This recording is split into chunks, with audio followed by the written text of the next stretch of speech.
नमस्कार. आजच्या व्हिडिओमध्ये आपण जाणून घेणार आहोत की बदलत्या जगात ज्येष्ठ नागरिक आणि तंत्रज्ञान याचा काय संबंध आहे.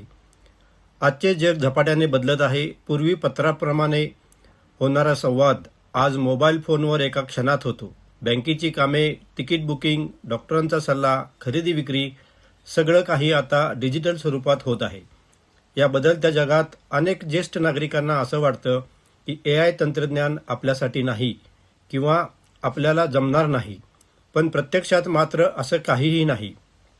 वास्तव फार वेगळे आहे. आधुनिक तंत्रज्ञान, विशेषतः कृत्रिम बुद्धिमत्ता म्हणजेच आर्टिफिशियल इंटेलिजन्स हे ज्येष्ठ नागरिकांचे जीवन अधिक सोपे, सुरक्षित आणि आनंदी करण्यासाठीच जणू काही विकसित झाले आहे.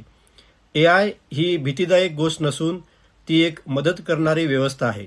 जणू घरातला एक समजूतदार, संयमी आणि कायम उपलब्ध असणारा मित्र. तर आपण आता AI म्हणजे काय हे सोप्या आणि साध्या शब्दात समजून घेऊया. कृत्रिम बुद्धिमत्ता म्हणजे असा संगणकीय मेंदू जो माणसासारखा विचार करू शकतो, शिकू शकतो आणि योग्य निर्णय घेऊ शकतो. AI असलेली साधने माणसाचे बोलणे समजून घेतात, प्रश्न ओळखतात आणि यावर योग्य उत्तर देतात. उदाहरणार्थ, एखाद्या माणसाला आपल्याला विचारायचं असेल तर आपण त्याला प्रश्न विचारतो व तो आपल्याला उत्तर देतो.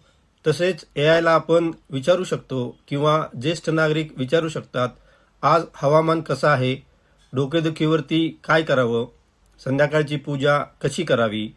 तसंच आपण AI ला प्रश्न विचारू शकतो. AI त्या प्रश्नाचे विश्लेषण करून आपल्याला योग्य ती माहिती देते. विशेष म्हणजे आज AI मराठीसह अनेक भारतीय भाषांमध्ये संवाद साधू शकतो. त्यामुळे भाषा हा अडथळा राहत नाही. AI वापरणे खरंच इतकं सोपे आहे का? हो. अनेक ज्येष्ठ नागरिकांना असं वाटतं की AI वापरण्यासाठी संगणकाचे विशेष ज्ञान लागते. प्रत्यक्षात मात्र AI हे मुद्दामच अतिशय सोप्या पद्धतीने तयार केलेले असते. AI वापरण्यासाठी ना इंग्रजी येणे आवश्यक आहे, वेगाने टायपिंग करता पाहिजे असेही नाही किंवा क्लिष्ट नियम किंवा प्रक्रियाही नाहीत. फक्त मोबाईल हातात घ्यायचा, बोलायचं किंवा थोडंसं लिहायचं आणि AI आपला मदत करतो. AI कधीही कंटाळत नाही, रागावत नाही आणि एकाच प्रश्नाला पुन्हा पुन्हा उत्तर देतो, ज्यामुळे ज्येष्ठ नागरिकांना कोणताही संकोच वाटण्याचं कारण राहत नाही. आरोग्य व्यवस्थापनात AIचं काय महत्त्व आहे? ज्येष्ठ नागरिकांसाठी आरोग्य हा अत्यंत महत्त्वाचा विषय आहे.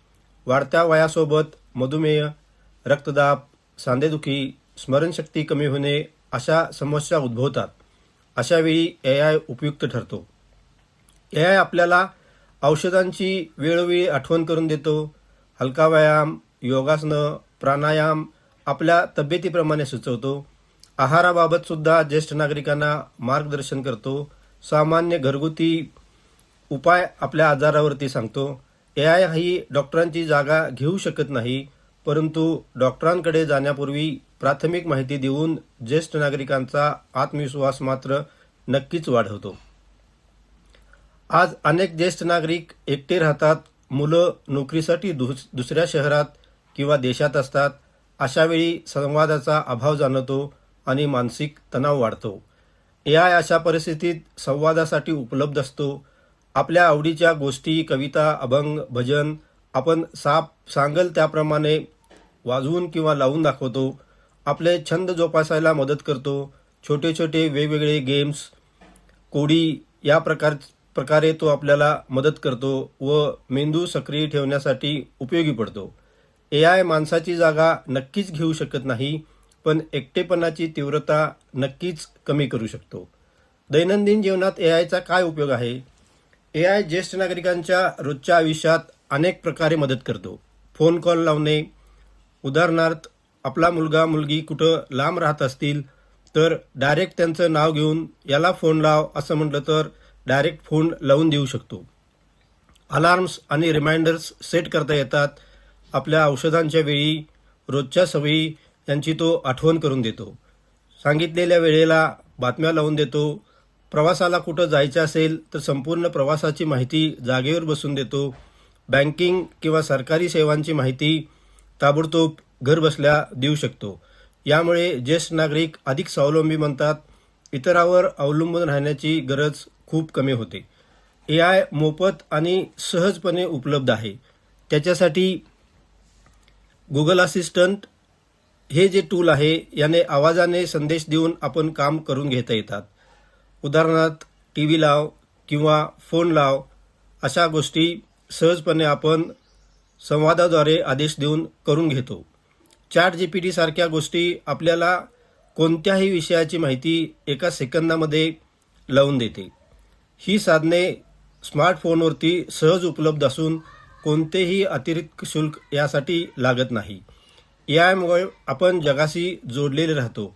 देशविदेशातील घडामोडी जाणून घेऊ शकतो. मुलं नातवांशी व्हिडिओ कॉलद्वारे संपर्क ठेवू शकतो. नवीन ज्ञान आणि कौशल्य आपण शिकू शकतो. यामुळे ज्येष्ठ नागरिकांना समाजापासून दूर असल्याची भावना राहत नाही. AI हे त्यांना आधुनिक जगाशी जोडणारे माध्यम ठरते. या सर्वातून काय निष्कर्ष निघतो? AI भीती नाही तर ती संधी आहे. कृत्रिम बुद्धिमत्ता म्हणजे धोका नाही तर संधी आहे. योग्य मार्गदर्शन आणि थोडा सरावाने AI हे ज्येष्ठ नागरिकांचे जीवन अधिक सुलभ, सुरक्षित आणि आनंदी करू शकते. वय ही शिकण्याची अडथळा नसून शिकण्याची इच्छा महत्त्वाची आहे. AI शी मैत्री केली तर ज्येष्ठ नागरिक आत्मविश्वासाने डिजिटल युगात पाऊल ठेवू शकतात आणि जगाशी जोडले राहू शकतात. त्यामुळे AI ची कोणतीही भीती न बाळगता थोडासा सरावाने, थोडाशा मदतीने आपण आर्टिफिशियल इंटेलिजन्स किंवा कृत्रिम बुद्धिमत्ता एक ज्येष्ठ नागरिक किंवा वयस्कर म्हणून सहजपणे शिकू शकतो.